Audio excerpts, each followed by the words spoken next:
అది ఏ వింగ్ నుంచి అయినా చేశారు, అన్ని వింగ్ నుంచి చేశారు, ప్రతి వింగ్ నుంచి చేశారు. కాబట్టి రిటైర్మెంట్ బెనిఫిట్స్ ఇవ్వాలని మనం అందుకే అడుగుతా ఉన్నాం. రిటైర్మెంట్ బెనిఫిట్స్ ఇవ్వాలని పెట్టినాం కదా, మనం అందుకే ఆ డిమాండ్ పెట్టాం.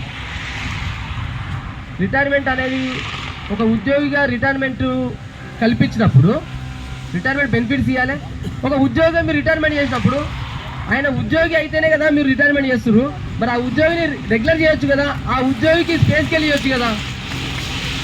ఆ ఉద్యోగికి పే స్కేల్ ఇవ్వనప్పుడు, ఆ ఉద్యోగికి రెగ్యులర్ చేయనప్పుడు, ఆయన ఉద్యోగి కానప్పుడు ఆయన రిటైర్మెంట్ ఎట్లా ఇస్తారు?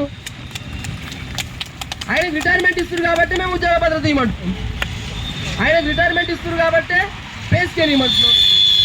ఇప్పుడు రిటైర్మెంట్ ఇచ్చినట్టే ఇది కూడా ఇవ్వాలి. ఇంకొకటి మనకు ఒకటి మీ వరకు వచ్చిందో రాలేదో, ఇది మీ వరకు వచ్చిందో రాలేదో 60-40 రేషియో ప్రాజెక్ట్ అని 60-40 రేషియో ప్రాజెక్ట్ అని ప్రభుత్వము కొంత పక్కకు పెట్టే ధోరణి ఉంది.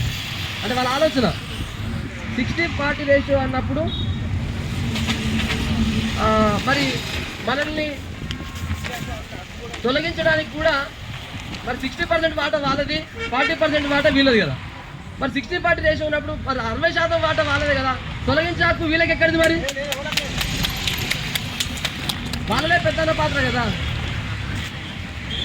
60-40 రేషియో ఉన్నప్పుడు తొలగించే హక్కు మీకు లేదు. ఒకవేళ మీకు తొలగించే హక్కు ఉంటే రక్షించే హక్కు కూడా మీకు ఉంటుంది. తొలగించే హక్కు ఉన్నప్పుడు రక్షించే హక్కు కూడా ఉంటుంది కదా. మాకు కేవలం తొలగించే హక్కు ఉంటుంది అంటే మరి రక్షించే హక్కు వరకు ఉంటుంది, వాళ్ళకే ఉంటుంది కదా. అంటే రక్షించడం అంటే రెగ్యులర్ చేసే హక్కు కూడా మీకే ఉంటుంది. ఎవరికైతే మా మీద పూర్తి పవర్ ఉందో వాళ్ళే రెగ్యులర్ చేయాలి. మీరు తొలగిస్తామన్నదే రెగ్యులర్ చేయాలా, ఇది క్లారిటీ. సో ఈ రకంగా మనము అడిగే అవకాశం ఉంటుంది అధికారులను. రిటైర్మెంట్ ఇచ్చినందుకు భద్రత ఇవ్వాల్సిందే, ఇది మనం దానికి ఇచ్చినటువంటి క్లారిటీ.